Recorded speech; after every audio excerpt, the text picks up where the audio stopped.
Olá, tô aqui, professora Rebeca Guimarães, tô na área e eu vim aqui hoje para te dar uma super dica para você que vai fazer a prova do INSS, onde no edital consta o conteúdo de realidade brasileira. Então a gente está aí muito próximo da nossa prova que vai acontecer agora dia 17 de abril, prova essa que vai ser feita pelo CESP, e a gente encontrou no edital essa partezinha que fala de realidade brasileira, principalmente aí para o cargo de serviço social. Então eu queria colocar o edital na tela para a gente raciocinar junto sobre os principais tópicos. Primeiro tópico de realidade brasileira são as lutas de classes. E sempre quando se fala de luta de classe, é uma luta entre burguesia e proletariado. Até mesmo porque essa expressão, luta de classes, aparece nas obras do sociólogo e economista Karl Marx. Proletariado, proletariado, beleza? Então no Brasil, a gente tem o início da industrialização, finalzinho do século XIX, há uma tentativa de se industrializar o Brasil. Mas realmente essa tentativa vinga, ela realmente encontra pé na década de 30, depois da quebra da Bolsa de Valores de Nova York. É na década de 30, no governo Vargas, que as lutas de classe se intensificam, que o Brasil se industrializa e que a gente consegue então perceber melhor essas camadas, essas classes sociais. As lutas de classe não acontecem no Brasil apenas na cidade, no meio urbano. Há também a presença da luta de classes, principalmente no campo brasileiro, por conta da concentração de terra na mão de poucas famílias que ostentam grandes latifúndios. Outro tópico que também é exigido no nosso edital são as desigualdades econômicas e sociais. E vamos lembrar que o Brasil é um dos campeões quando se fala em desigualdade. Qual é o índice? Qual é o cálculo, a fórmula para se calcular a desigualdade de um país ou de uma sociedade? É o índice de Gini. Segundo o índice de Gini, o Brasil é um dos países mais desiguais do mundo. O Brasil só perde para o Haiti e para alguns países da África. Então o que a gente percebe é que por mais que o Brasil seja rico, hoje inclusive é a 8ª potência econômica do mundo, são pouquíssimas as famílias que estão concentrando boa parte do dinheiro das riquezas produzidas por aqui. Enquanto uma grande parte da população brasileira acaba dividindo, pouquíssimo da riqueza produzida. Então um país que tem grande concentração de riqueza, é claro que é um país que também vai apresentar grandes dificuldades, grandes desafios para se desenvolver e também uma parcela significativa da população pobre. Vamos lembrar que o governo afirma que 16 milhões de pessoas estão na pobreza extrema no Brasil. Pessoas que não sabem o que vão comer, hoje e amanhã. Uma outra parte aqui que também o edital nos exige é um debate sobre as causas da desigualdade brasileira. Então, por que o Brasil tem tanta desigualdade?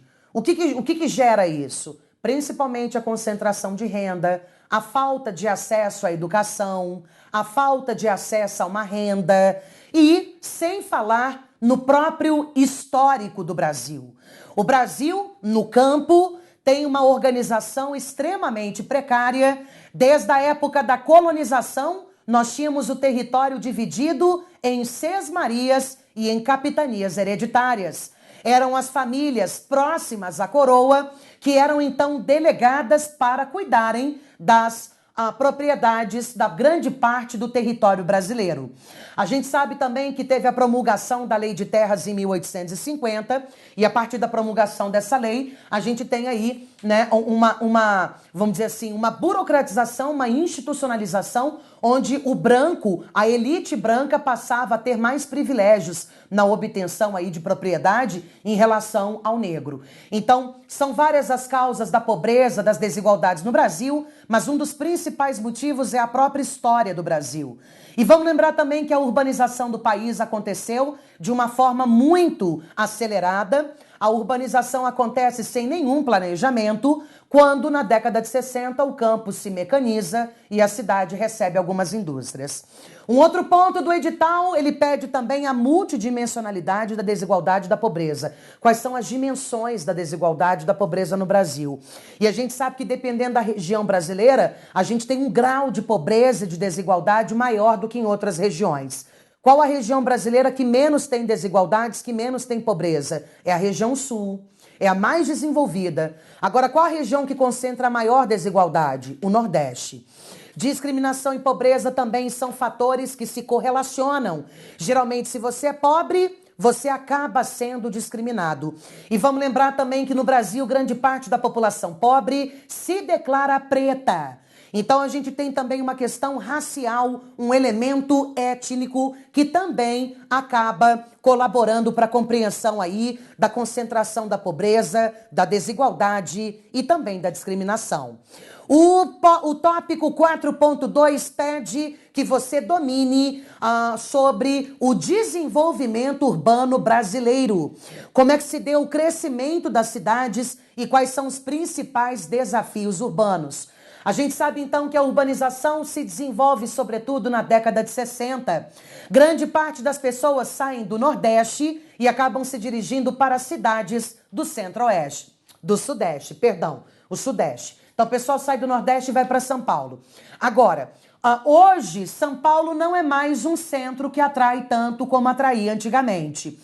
Hoje cidades da região norte e também a própria capital Brasília são cidades que hoje exercem uma maior atração de imigrantes do que a própria cidade, o município de São Paulo e também do Rio de Janeiro, se nós analisarmos proporcionalmente a população local.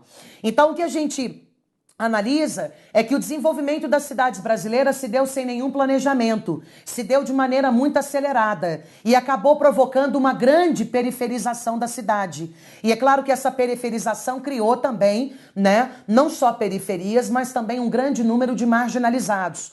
Hoje, grande parte das pessoas moram distantes dos seus postos de trabalho, a mobilidade urbana também é um dos principais desafios. A questão ambiental também é uma questão que se coloca como prioritária para qualquer prefeito ou para qualquer governador de estado. E a gente sabe também que a própria impermeabilização do solo, com muito concreto, com muito asfalto, faz com que as cidades também convivam com problemas como alagamento e também desmoronamento de encostas.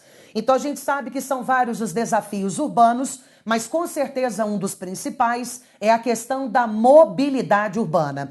Vamos lembrar que a própria mobilidade urbana foi tema das manifestações que agitaram o Brasil em 2013.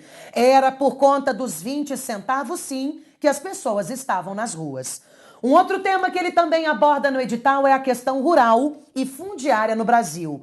E aí eu estava dizendo para vocês das capitanias hereditárias, das sesmarias e da grande concentração fundiária que ocorre até hoje no país. A principal commodity, a principal matéria-prima produzida pelo campo brasileiro é a soja. E hoje a soja está praticamente espalhada por todo o território brasileiro. Quem espalhou a soja pelo Brasil foram os sulistas, com destaque para os gaúchos e paranaenses. Vamos lembrar também que o campo brasileiro é mecanizado, é um campo, então, que trabalha mais com a questão extensiva, tem a intensiva, mas a gente destina grandes áreas para a lavoura. A gente tem hoje o Mato Grosso como grande campeão aí da produção da soja, do milho e do algodão. E São Paulo ganha aí na produção de cana-de-açúcar e laranja. Sabemos também que o campo brasileiro é altamente violento. Sabemos aí que, segundo a Comissão da Pastoral da Terra, o estado que apresentou a maior porcentagem, a maior proporção de conflitos no campo foi Pernambuco. Mas o estado que apresenta os maiores dados em números absolutos é o estado do Pará. Então nota que no Nordeste e no Norte ainda existe uma terra encharcada de sangue. Ainda existem muitos conflitos agrários no Brasil. E, segundo a pastoral, tanto a culpa é do Estado, que é negligente, como a culpa também é da forma truculenta como agem muitos líderes do movimento do Sem Terra. Então a questão agrária brasileira é altamente problemática.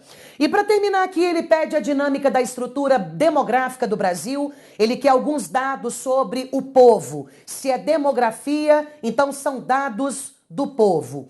E como é que está o povo brasileiro hoje? Hoje, o povo brasileiro é de maioria adulta. E quando a grande parte do povo é adulta, a gente chama de janela demográfica. A janela demográfica, então, é quando a grande parte da população se encontra em idade adulta. A gente sabe que também a taxa de fecundidade no Brasil, o número de bebês que as mulheres geralmente têm, está cada vez menor.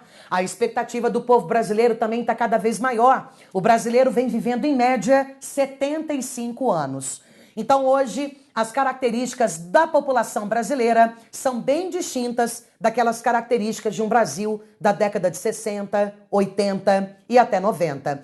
Hoje, com 207 milhões de habitantes, o Brasil é um país que se declara de maioria preta. O Brasil é um país que se declara também um país... como é que a gente coloca assim, de uma renda que melhorou muito, né, de 10, 15 anos para cá. O combate à própria inflação fez com que crescesse o número de pessoas na classe média brasileira. Programas sociais também no governo do PT colaboraram de sobremaneira para mudar a realidade de muitos brasileiros. E hoje também cresce o número de brasileiros que têm acesso à saúde, à educação e uma renda melhor. Enfim, espero que essas dicas possam ter iluminado um pouco mais os seus conhecimentos para você ir fazer a sua super prova do INSS e ter um excelente desempenho. E você sabe, você pode contar com o Grão Online, você sabe que você tem canal aberto com a gente e qualquer dúvida pode entrar em contato. Um forte abraço, toda a sorte do mundo e que você realmente gabarite todas as questões que lhe forem colocadas na sua prova. Tchau, um forte abraço.